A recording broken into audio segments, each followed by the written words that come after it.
சொன்னாலே what are you talking அப்படின்னு புடிச்சு ஜெயில போட்டுருவாங்க. ஐயோ அதுக்கு என்ன சார், இந்த மேடையில வந்து நீங்க பேசுறீங்களா யாரும் ஒண்ணும் பண்ண மாட்டாங்க. ஆனா நீங்க பேசலனா அவங்க புடிச்சு தூக்கி போட்டுருவாங்க. அப்படியே ப்ரொடியூசர் சார் தான் சொல்ல சொன்னாரு, நான் தான் சொல்ல, ப்ரொடியூசர் சார் தான் சொல்ல சொன்னாரு. எஸ், இயக்குனர் செந்தமிழன் திரு சீமான் அவர்களை ஒரு சில வார்த்தைகள் பேசுமாறு அன்போடு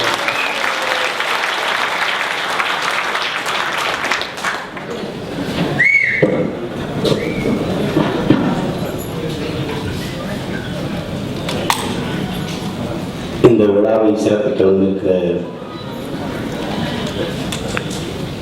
எனது உயிர்க்கினிய உறவுகள் அனைவருக்கும், பத்திரிகை நண்பர்களுக்கும், தொலைக்காட்சி தோழர்களுக்கும் எனது அன்பு வணக்கம். இது எங்கள் அப்பா மணிவண்ணன் அவர்களுடைய 50வது படம். எங்கள் அன்புக்கினிய தலைவர் சத்யராஜ் அவர்களுடைய 21வது படம். இந்த படத்தை தயாரிக்கிற வாய்ப்பை பெற்றிருக்கிற எனது தம்பி சுரேஷ் காமாட்சி அவர்களும் அண்ணன் ரவிச்சந்திரன் அவர்களும் மிகவும் பெருமைக்குரியவர்கள் என்று நான் கருதுகிறேன். இங்கே இதுக்கு பெரிய பிரச்சனைகள் வருமோ என்றெல்லாம் பேசினார்கள். திரைப்படமே ஒரு அரசியல் தான். அதுல ஒரு தனியாக ஒரு அரசியல் படம் என்று பார்க்க வேண்டியதில்லை.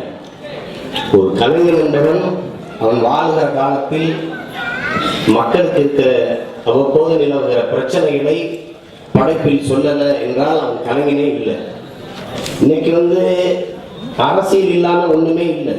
இங்கே பேசி எனது அன்பு தலைவர் என் அண்ணன் சத்யராஜ் அவர்கள் கூட எனக்கு அரசியல் ஆர்வம் இல்லை அப்படிலாம் சொல்லக்கூடாது. அரசியல் இல்லை, அரசியல் எனக்கு தேவையில்லை என்று சொல்வது வானமே இல்லாத பூமியில் நான் வாழப்போறேன் என்று சொல்வதற்கு சமமானது. அரசியல் இல்லாம என்ன இருக்குது? காலையில நீங்க பிதுக்கிற பற்பசை, குடிக்கிற தேநீர், படிக்கிற செய்தித்தாள், உண்ணுற உணவு, உடுக்கிற உடை, பிறப்பிலிருந்து இறப்பு வரை எல்லாவற்றையும் தீர்மானிப்பது அரசு. அந்த அரசை நிர்மாணிப்பது அரசியல். அது இல்லாம நான் விலகி நிற்பேன்னு சொல்லக்கூடாது. புரட்சியாளர் அம்பேத்கர் சொல்றாங்க, ஒரு பிரச்சனையிலிருந்து விலகி நிற்பது அந்த பிரச்சனைக்கான தீர்வாயிடாது, அது இன்னும் பல பிரச்சனைகளுக்கு விலையாகிடும் என்று சொல்றாங்க. அப்ப அரசியல் இல்லாம என்ன இருக்குது? இங்கே இருக்கிற என் அப்பா மணிவண்ணன் அவர்களும் சரி, என் அன்பு தலைவர் சத்யராஜ் அவர்களும் சரி, உலக பெரும் மாமேதை மார்க்ஸ், எங்கள் ஐயா தந்தை பெரியார் அவர்கள், புரட்சியாளர் அம்பேத்கர் அவருடைய 3 பேருடைய மொத்த உருவமாகத்தான் நான் உங்களை பார்க்கிறேன். 2 பேருமே மிகுந்த சமூக பற்றுள்ள கலைஞர்கள். தந்தை பெரியார் அவர்கள் சொல்கிறார்கள், மானம் இல்லாத ஒருவனை மனிதனாகவே பார்க்க முடியாது என்று. இவர்கள் 2 பேரும் மானமுள்ள மனிதர்கள் மட்டுமல்ல, மானமுள்ள தமிழர்கள் என்பதை நாம் பார்க்கணும். இதுக்கு முன்னாடி திரைத்துறையில எண்ணற்ற புரட்சிகரமான கருத்துக்களை சொல்லிய பெருமகன் ஐயா நடிகர் எம்.ஆர். ராதா அவர்கள், ஐயா என்.எஸ். கிருஷ்ணன் அவர்கள், கலைவாணர் என்.எஸ். கிருஷ்ணன் அவர்கள், இந்த 2 பேருடைய மொத்த உருவமாகத்தான் எங்க அப்பா மணிவண்ணன் அவர்கள் இன்றைக்கு திரையுலகில் இருக்கிறார்கள். அவர்களை போல எனது அன்பு நண்பன் சுந்தர்சி கூட சொன்னாங்க, அவரை போல ஒரு அருவி போல கொட்டுகிற ஒரு படைப்பாளி நீங்க பார்க்க முடியாது. வெள்ளை தாள் எடுத்துட்டு தான் நாங்க படப்பிடிப்புக்கு போவோம். நிறைய பகிர்ந்து கொள்வதற்கு இருக்கு. எங்க அப்பா அவரே ஒரு காவியம். நாங்க வேடிக்கை பார்த்து வியந்திருப்போம். என்னோட தான் பயணிப்பாங்க, ஒன்னா நாங்க சாப்பிடுவோம், உறங்குவோம். ஆனால் எப்படி சிந்திக்கிறாங்க இதுன்னு தெரியாது. போய்கிட்டே இருப்போம். புதிதாக இந்த படங்களை நடிக்க வர நடிகர்களுக்கு குழப்பமா இருக்கும். வந்தோம்னா எங்களை பிடிச்சி நாங்கெல்லாம் உதவி இயக்குனராக இருப்போம். பரபரப்பாக வேலை செஞ்சுட்டு தனியாக கூட்டிகிட்டு போய், சார் என்ன சார் காட்சி, சார் என்ன சார் காட்சி, வசனம் என்ன சார் அப்படின்னு நாங்கள் அவங்கள முறைச்சி பார்த்து போயிட்டே இருப்போம். ஏன்னா அவங்களுக்கு தெரியாது, ஏன்னா எங்களுக்கே தெரியாது என்ன காட்சி இருக்கு. சார் நீங்கள் டேரக்டர்கிட்ட கேட்டு சொல்லுங்க சார். ஏன்னா எங்கள் அப்பாவுக்கும் தெரியாது என்ன காட்சி எடுக்க போகிறோம். அது தெரியாமல் எங்க புதுசாக வந்தாங்க. நாங்கள் ஒருத்தர் சுந்தர்சி புதுசாக வந்திருக்காங்கடா, ஏடா சீன் கேட்டுக்கிட்டீங்க. நாங்க என்ன நீண்ட நாளா நடிக்கிறதுனால எங்க அப்பா பத்தி தலைவருக்குலாம் தெரியும், கேட்க மாட்டாங்க. வசனம் என்னன்னு கேட்க மாட்டாங்க. எல்லாத்தையுமே வெறும் தாளம் தான் இருக்கும். அந்த நேரத்துல காட்சி அந்த சூழ்நிலைக்கு ஏற்ப வசனத்தை கொட்டுவாங்க அருவி போல. அப்படி ஒரு படைப்பாளி இதுவரை தமிழ் திரையுலகில் இல்ல, பிறக்கவும் போறது. ஒரு அபூர்வமான படைப்பாளி. நீங்க பார்த்து வியந்த அமைதிப்படையின் உரையாடல்கள்லாம் அந்தந்த நேரத்துல இந்த வசனம் இன்னும் கொஞ்சம் நல்லா இருக்கலாம்ப்பா அப்படின்னா, அப்படியா அவங்க டீ குடிக்க சொல்லு, டீ குடிப்பாங்க, வராது அப்படியே அப்படியே ஒரு சீரட்டு பற்ற வச்சுக்கிறேன் இது நல்லா இருக்குப்பா, நீ கேட்ட வசனம் இந்த சீரட்டு இருந்துடா, நான் என்ன செய்யறது. ஏன்னா அந்த மாதிரி உரையாடல்கள் ஒரு சமூக பற்றோட ஒரு நோக்கம் இல்லாத ஒரு படைப்பாளியால அது மாதிரி செய்ய முடியாது. அது நோக்கமும் துணிவும் தேவைப்படுது. இன்னைக்கு அரசியல்ல இருக்கிற அவலங்களை துணிஞ்சு சொல்றதுக்கு ஒருத்தன் தேவைப்படுது. அது யார் சொல்லுது? யாரோ ஒரு வானத்திலிருந்து இறங்கி வந்து இதெல்லாம் செய்வாங்க, எல்லாம் விளையுதுன்னா எவர் செய்யறது? எந்த சூழல்ல இன்னைக்கு நாடு அரசியல் இருக்குது? ஆடு உங்களுக்கு இலவசம், மாடு உங்களுக்கு இலவசம், நாடு உங்களுக்கு இலவசம் இருக்குது அரசியல். இது எப்படி யார் சரி செய்யுது? எங்க அப்பா போன்ற மணிவண்ணன் போன்றவர்களும் புரட்சி தமிழன் சத்யராஜ் போன்றவர்களும் விலை கிட்ட யாருக்கு வேலை செய்யுது? இது யாருடைய வேலை? ஒவ்வொருத்தருடைய வேலை. அதை நீங்க புரிஞ்சுக்கணும். விலைவாசி ஏறிடுச்சு, அது அரசியல்வாதி போராடணும். எரிபொருள் விலை ஏறிடுச்சு, அது அரசியல்வாதி போடணும். நீங்க போய் படுத்து தூங்குறதுமா? அதெல்லாம் வாய்ப்பு இல்லை. ஒவ்வொருத்தருக்கும் இந்த கடமை கையளிக்கப்பட்டிருக்குது. நீங்க யோசிச்சு பாருங்க. அன்னைக்கு மக்கள் தலைவர் எம்ஜிஆர் அவர்களும் ஐயா என்.எஸ். கிருஷ்ணன் அவர்களும் பாடுவாங்க ஒரு படத்துல, நெருப்பில்லாமல் புகைவது என்ற வரி. அந்த ஒரு கேள்வி வருது. யாரு? ஐயா என்.எஸ். கிருஷ்ணன் கேட்கிறாங்க, நெருப்பில்லாமல் புகைவதுன்னு. பசித்து வாடும் மக்கள் வயிறு தான் அதுன்னு பாடுறாரு மக்கள் தலைவர் எம்ஜிஆர் அவர்கள். அதனாலதான் அவர் புரட்சி தலைவரானார். அடுத்தவன் பசியை உணர்ந்து பாடியவர். எழுதியவர் யாரு? பட்டுக்கோட்டை கல்யாண சுந்தரம் என்ற மகத்தான மக்கள் கவிஞர். நோக்கம் இருந்தது. அப்படி நோக்கமுள்ள ஒரு படைப்பாளியால் தான் இந்த மாதிரி படங்கள் எடுக்க முடியும். அது சும்மா எங்க அப்பா, நீங்க ஏப்பா பயப்படுறீங்க? நீங்க நம்ம கொடி மட்டும் இல்ல, கொடி மட்டும் இல்ல, நாமளே புலி. எல்லாருமே நம்மளை பார்த்து பயன்படுத்தி நம்ம பயன்படுத்தி இருக்கு. அதெல்லாம் ஒண்ணு இல்ல, துணிஞ்சு சொல்லணும். அமைதி படையில அந்த நேரத்துல தான் பாபர் மசூதி இடிச்சாங்க. அந்த சிங்கானூர் வீட்டுல அப்படி ஒரு இதை போட்டு எடுத்துட்டு இருக்கும்போது உரையாடல் என்ன எழுதுன்னு தெரியும், அப்படியே பேசிக்கிட்டே வராங்க. வரும்போது எங்க அப்பா சொல்றாரு, தலைவர் பேசுவாங்க, எங்க அப்பா மணிவண்ணன் அவர்களை பார்த்து, ஏ மணியா, கடவுள் இருக்குன்னு சொன்ன இல்லைன்னு சொன்ன கட்சிக்காரங்க கூட கோயில் அடிச்சது இல்ல, கடவுள் இருக்குன்னு சொன்ன கட்சிக்காரங்க அடிச்சுட்டாங்க அப்படின்னு. இதெல்லாம் யார் சொல்லுவா? வந்து கேட்பாங்க, ரெண்டு பேரும் உட்காந்து பேசிட்டு. நாங்க பக்கத்துல உட்காந்து அங்கனைக்கே பேசுற வசனத்தை எழுதணும். வேகமா ஆதாரத்துக்கு போயிட்டு எழுதிட்டு போயிடலாம். அங்க குறப்பதிவுல சிக்கல் வந்துடும். அப்ப எழுத பேசிட்டே இருக்கிறாங்க ரெண்டு பேரும். சரி மணியா, இந்த அமெரிக்காவை வாஸ்கோட காமா கொலம்பஸ் கண்டுபிடிச்சா, இந்தியாவை இந்த வாஸ்கோட காமா கண்டுபிடிச்சான்னு சொன்னேன்.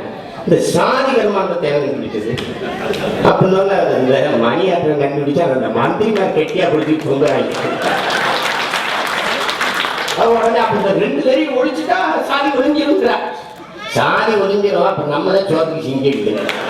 உனக்கு என்ன வேற ஏதாவது தொழில் தெரியுமா? அரசியல் தானே தெரியும். அப்ப சாதி விட்டுட்டா அரசியல் கிடைக்கிறது. அப்ப இந்த மாதிரி அந்த சமூக அவலங்களை ஒரு நோக்கமும் துணிவும் இல்லாத கலைஞனால் படைக்க முடியாது, சொல்ல முடியாது. எல்லாத்துக்குமே தன்னை காத்தி கொண்டு பயந்து பயந்து பயந்து நத்தையா நம்ம கூட்டுக்குள்ள விடுங்கிறதுக்கு மான தமிழன், வீர தமிழன், அவன் ஒரு உண்மையை கண்டு உண்மைக்கும் நேர்மைக்குமாக இருக்கிறேன்னா எப்படி வெல்ல முடியும்? அதனால அந்த அப்படிப்பட்ட ஒரு கலைஞன், ஒரு உண்மையும் நேர்மையான அர்ப்பணிக்குமான கலைஞன் என்னுடைய அப்பா மணிவண்ணன் அவர்கள். அவருடைய 50வது படம் மிக பெருமைக்குரியதா நான் நினைக்கிறேன். அந்த படத்தில் நான், என்னுடைய அன்பு நண்பன் சுந்தர்சி, என்னுடைய இனிய சகோதரன் செல்வபாரதி, என்னுடைய தம்பி ராசுமதரன், நாங்கெல்லாம் பணியாற்றணும். அது ஒரு சொந்தமான காலம், ஒரு இனிய காலம். அதுல தலைவருக்கு நினைவிருக்குதோ இல்லையோ, ராசு மதரவனோட நடிக்கத்தான் அவர் ரொம்ப சிரமப்பட்டுட்டார். அந்த காட்சியை எங்க அப்பா கூட நினைவிருக்கான்னு தெரியும். அதாவது இந்த தாழ்த்தப்பட்ட மக்கள்ல ஒருத்தர் இறந்துருவாரு, அவர் குணத்தை எடுத்து அடக்கம் பண்ண காசு இருக்காரு. அதை கூட்டிகிட்டு வந்து தலைவர் உட்கார்ந்துருப்பாரு. அவர் காலில் வந்து, எங்க அப்பா சொல்றது, காலில் விழுந்துட்டாரு. மணியா ஏன்டா இதெல்லாம் போய் செஞ்சுட்டு இருக்கேன்? இல்லைங்க, நான் பழக்கத்திலே வச்சிருக்கேன், அப்புறம் மறந்துடுவாங்க. நான் விழுந்து கும்பிட்டுட்டு எங்க கற்கையா நடிக்கிறான், வெறுமையோட நின்றுட்டு இருக்கான். அவனுக்கு இந்த தண்ணீர் திரவத்தை கொட்டி விட்டாங்க. அவர் தலைவர் அவனை பார்த்து பேசி நடிக்கணும். எதுக்குமே இது பண்ண மாட்டாங்க. அது ஒரு 10-15 முறை இந்த காட்சியை பதிவு பண்றோம். அவன் முகம் அப்படியே தண்ணீர் கொட்டிக்கிட்டே இருக்கு. இப்படி ஒரு நடிப்பை நான் உலகத்திலே பார்த்தது இல்லை. நினைவு தெரியுங்களா? ஏன்னா அவரால் சிரிப்பு அடக்க முடியல. காட்சி ஓடிட்டு அவனை பார்த்தோன்னே சிரிப்பு வந்தது. என்னங்க நான் நடிகர்களுக்கு கூட நடிச்சுட்டு நம்ம மகனோட நடிக்க முடியாது. அது ஒரு பெரிய அனுபவம். அப்படி அதனோட அனுபவம் உள்ள ஒரு படம் அந்த அமைதிப்படை. அமைதிப்படையை திருப்பி எடுக்கணும் அப்படிங்கிறது அரசியல் இருக்கிற அவலங்கள், இந்த சிக்கல்கள் எல்லாம் அதோட ஒரு படத்தோட தீர்ந்து போறதில்லை. இன்னைக்கும் அந்த பிரச்சனைகள், எவ்வளவோ பிரச்சனைகள் இருக்குது. தொடர்ச்சியா நம்ம மீனவர்கள் தாக்கப்படுறாங்க, கேட்கறதுக்கு நாதி இல்லை.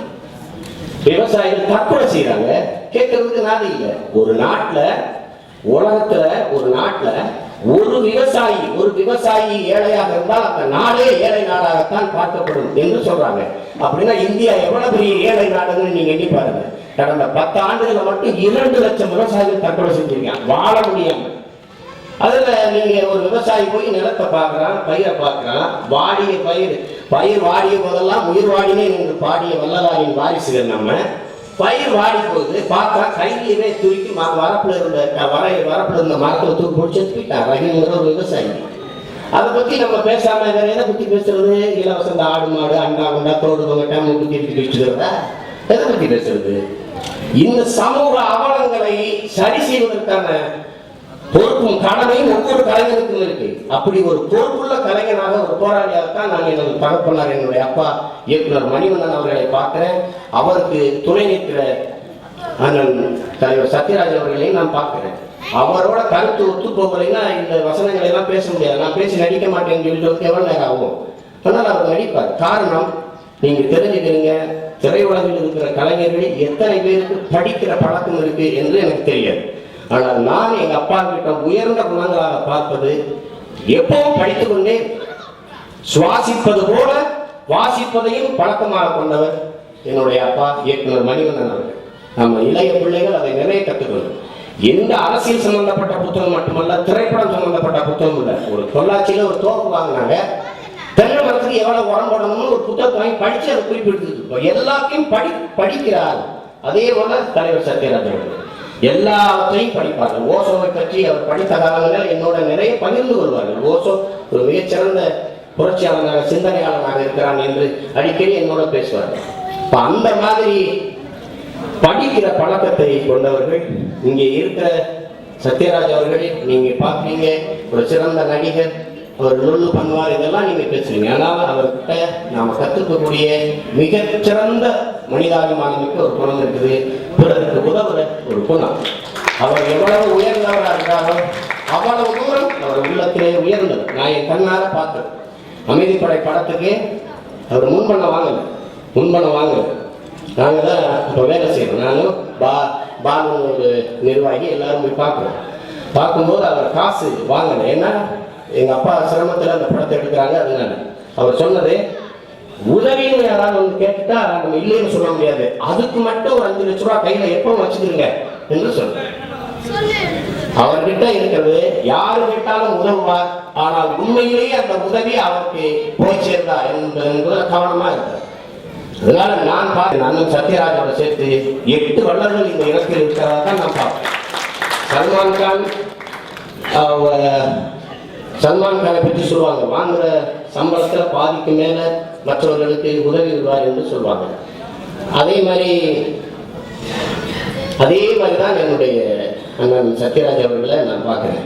அவர் மொத்தமா வாங்குற சம்பளத்துல சரிபாதி கொடுக்கிறாரோ இல்லையோ, இல்லைன்னு உதவின்னு கேட்ட எவருக்கும் அவர் இதுவரை மறுத்து நான் பார்த்ததில்லை. அப்படிப்பட்ட ஒரு குணம் படைத்த அதை யாருமே வெளியில சொல்றதில்லை. அவர் சிறந்த நடிகர், அதான் சொல்லுவாங்க. 2வது மிகச்சிறந்த உணர்வுள்ள தமிழன். இன்னைக்கு உலக நாடுகள் எல்லாம் இந்த படத்திற்கு அவ்வளவு பெரிய எதிர்பார்ப்பு. என்னை சந்தித்த ஒவ்வொருவரும் அமைதிப்படை எப்ப, ஈழம் எப்ப கிடைக்கும் அது வேற, ஆனா அமைதிப்படை எப்ப வெளியாகுங்கிற ஆர்வத்துல என்னிடத்துல கேட்டாங்க. அப்ப அதிகமாக அந்த மக்கள் திரைக்கலைஞர்களில் விசாரித்த 2 பெரும் கலைஞர்கள், ஒன்று என் அப்பா மணிவண்ணன், இன்னொரு எனது அன்பு அண்ணன் சத்யராஜ் அவர்கள். 2 பேரையும் அதீதமாக பற்று வைத்து உலக தமிழ் பேரினம் அவர்களை நேசிக்கிறது. காரணம், எங்கெங்கு தமிழ் சமூகம் தாழ்ந்து வீழுதோ, எங்கெங்கு அந்த தமிழ் சமூகத்துக்கு சிக்கல் வருதோ, அப்போதெல்லாம் அவர்கள் களத்திலே துணிந்து நின்று போராடியதுதான் அதற்கு காரணம். அப்ப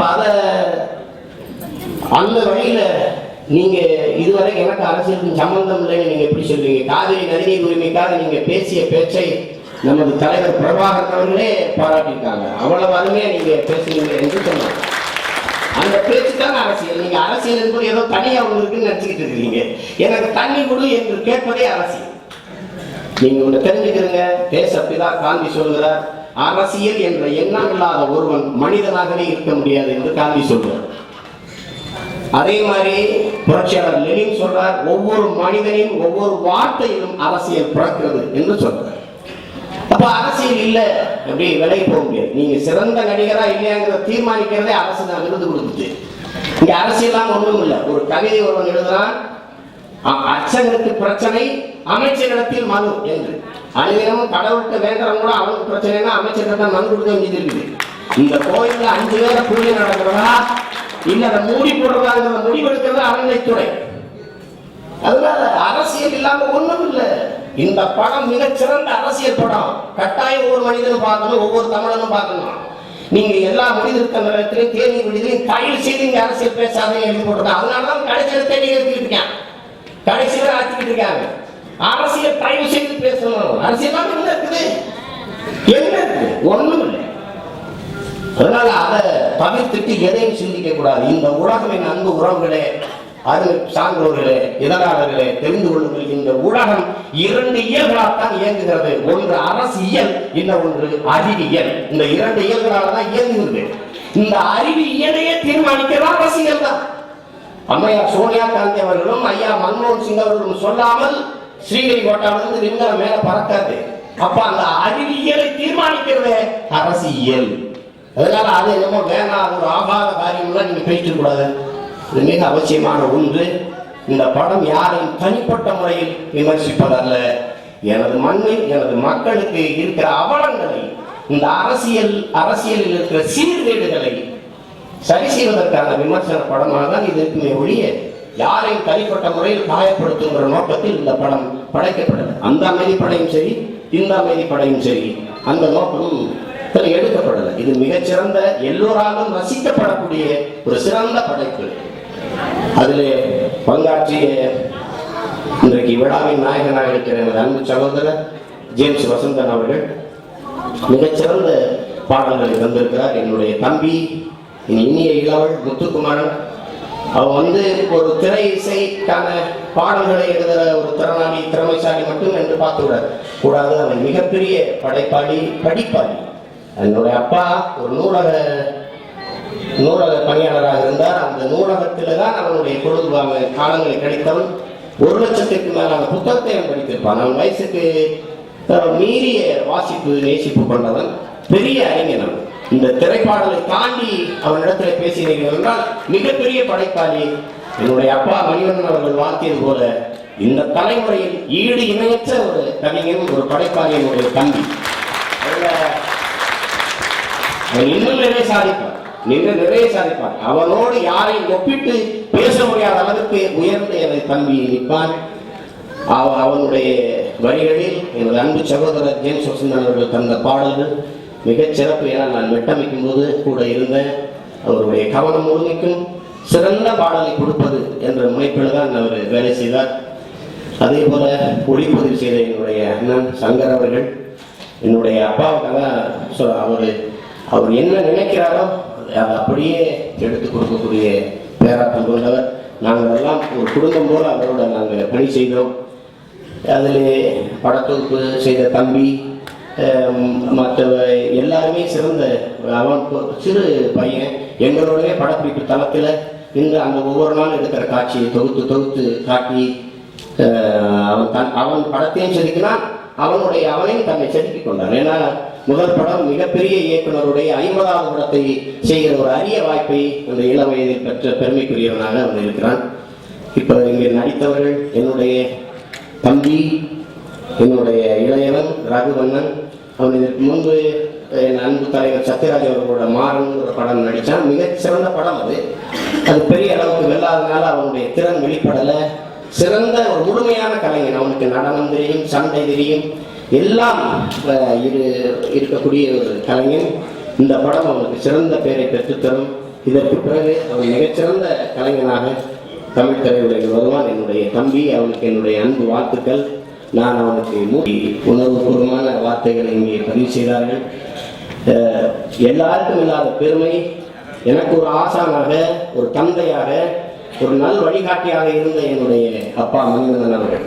நாங்கள் எல்லாம் வளர்ந்த கிராமத்தில் மிகவும் பெருமைக்குரியதாக நான் நினைக்கிறேன். அந்த பெருந்தன்மை உலகத்தில் எந்த மனிதனுக்கும் வராது என்னுடைய அப்பா மணிவண்ணன் அவர்களை தவிர. அதனால் அவர்களை நான் என்றென்றைக்கும் அவர்கள் எங்கள் அப்பாவுக்கு ஒரு நன்றியுள்ள பிள்ளையாக நான் இருப்பேன். இங்கே இந்த நிகழ்வில் பங்கேற்க வந்த என்னுடைய நண்பன் சுந்தர்சிக்கு நான் நன்றி சொல்லணும். இங்கே செல்வபாரதி, ராசுமாதவெல்லாம் வந்திருக்கணும். ஏன்னா அந்த அமைதி படையில் சத்யராஜ் இருக்குப்பா, அப்புறம் நான் இருக்குப்பா நடிக்கிறேன், அப்புறம் கலை இருக்கு, வசனம் இருக்கு, இந்த மூஞ்சியெல்லாம் தெரிய போகுது, போப்பா அடிக்க விடுப்பா. நான் பார்த்து படம் பதிச்சிருக்கிறேன், ஒரு பேருக்கு அது தெரியல, மாறி மாறி அடிச்சுட்டு இருக்கேன் உரையால. படத்துல அதெல்லாம் தெரியல. எங்களுக்கு திரைப்படத்தின் மொழியை மிக எளிமையாக்கிய என்னுடைய அப்பா மணிவண்ணன் அவர்கள். இதுதான் இவ்வளவுதான், இது ஒரு பெரிய வித்தை இல்லை என்று எங்களுக்கு அதை எளிமையாக்கியவர். அந்த அற்புதமான ஒரு படைப்பாளி, ஒரு மேதையோடு நாங்கள் எல்லாம் பயணிக்கிற, வாழுகிற ஒரு வாய்ப்பை பெற்றமை மிகவும் பெருமைக்குரியதாக நான் நினைக்கிறேன். இங்கே தயாரிப்பாளராக இருக்கிற எங்களை எங்கள் அப்பா இயக்க வேண்டும்.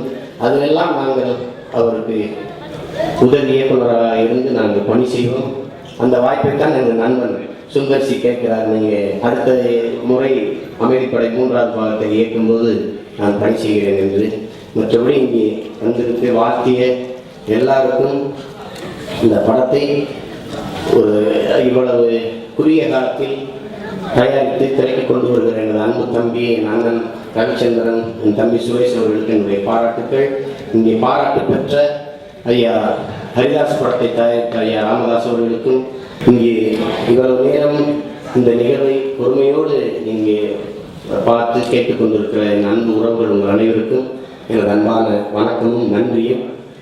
உங்கள் இன்னொரு நிகழ்வில் இந்த படத்தினுடைய 100வது விழாவில் நாம் மீண்டும் இணைவோம். நன்றி, வணக்கம்.